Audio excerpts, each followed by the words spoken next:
139 miles to Promoto. It's dark out in the morning sometimes.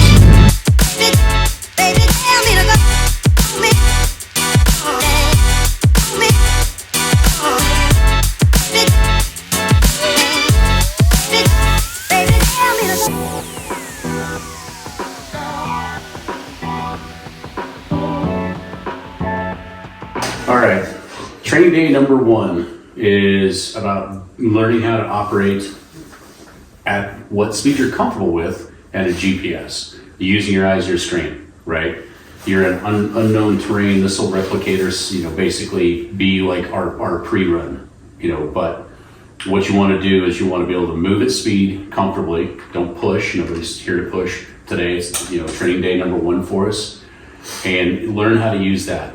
So if you blow past your turn, do not cut a corner, go back to where you lost the track and continue. And that's just basically replicating a vehicle checkpoint. We don't want to miss any VCPs throughout the course. I wanted to bring these out for you guys. This is 2020, 2021, 2022, Promoto 40. We've got 3 people enter Promoto 40. That's first, second, and third place. The difference from first place to third place is almost 10 hours. Okay, so you still get a podium finish in third place. The same basically occurs every year. Ryan is our Promoto 40 guy. He's 400X, and he's pretty much the echelon. He's racing the series because this is what he does. So he's a good one to have.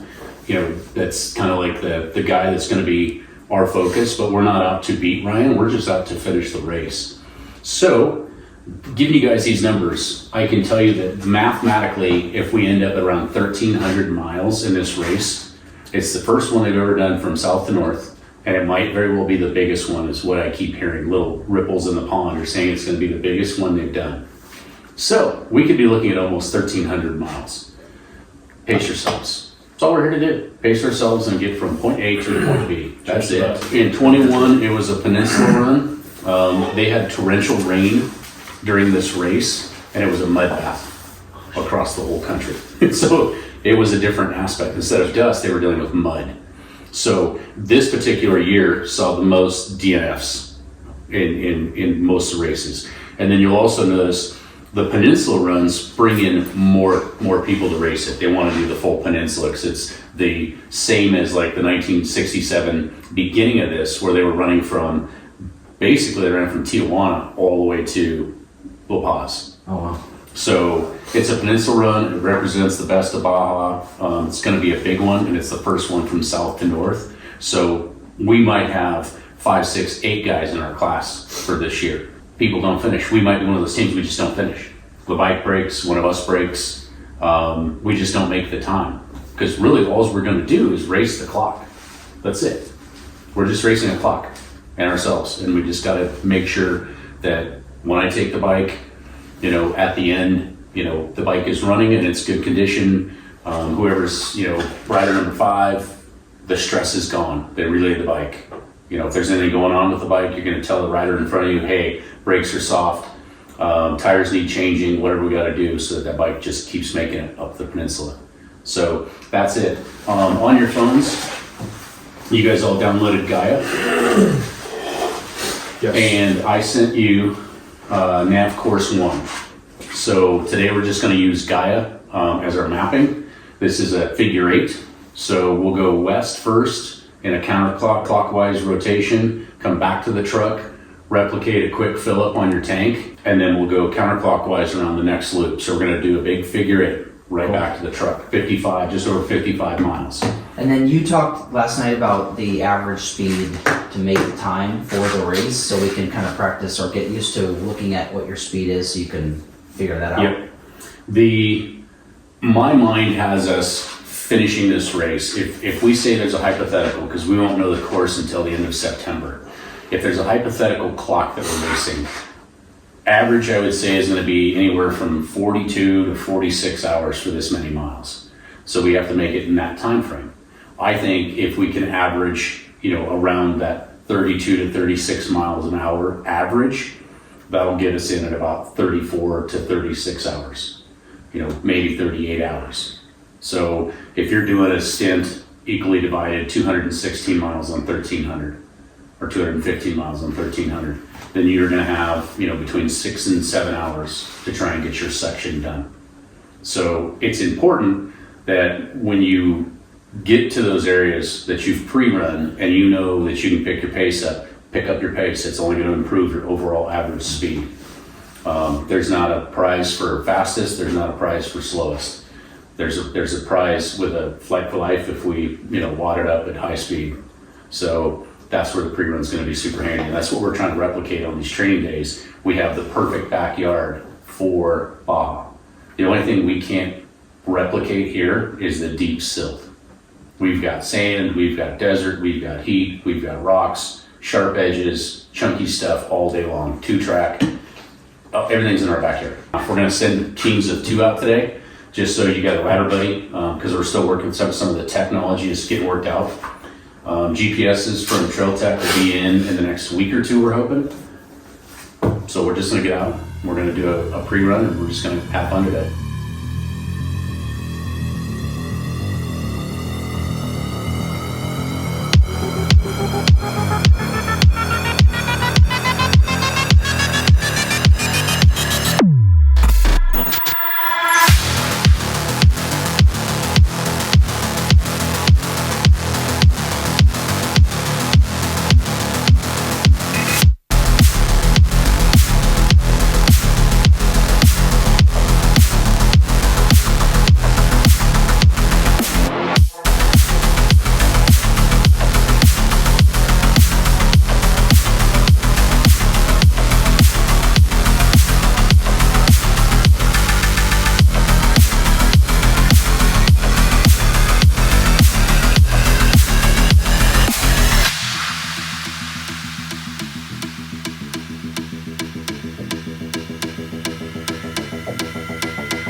I think the thing that we've had the most luck with sponsorships is honesty.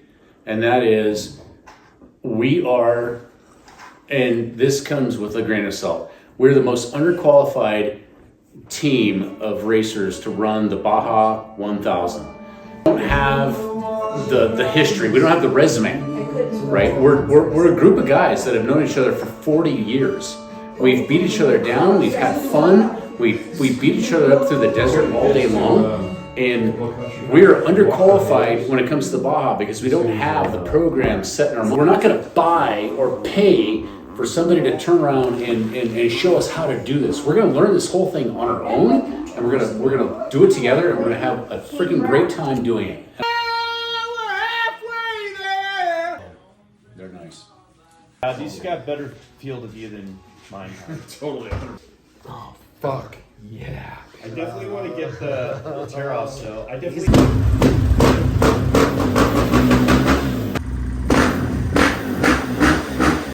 Hey everyone, Mike Reed here from Motorax Racing.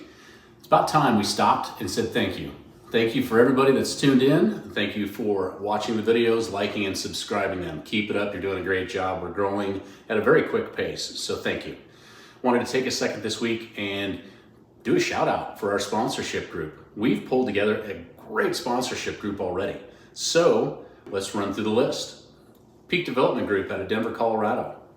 We've got IMS Products, FMF Racing, Acheribus, Dakine, Twin Air, Moto Minded, Bike Binders, Moto Shippers, Motorax Oil, Denver Bone Broth, Canvas MX, and we have to say thank you to the KC66 Foundation. They're not our sponsor. They don't typically sponsor anybody, but they are the reason for doing this. If it weren't for them, that wouldn't be sitting in the garage and this Baja race would not be an option. So KC66, from the bottom of my heart, from the bottom of this team's heart, thank you for what you do in keeping racers safe. You guys rock. That's a quick rundown of our sponsorship. If you're out there and you're thinking that this is something you want to do down the road, don't give up on yourself. Don't give up on what you want to do. I don't care how old you are or how young you think you are. Do you, and have fun doing it in the process. From Motorax Racing HQ, thank you guys. Have a fantastic week.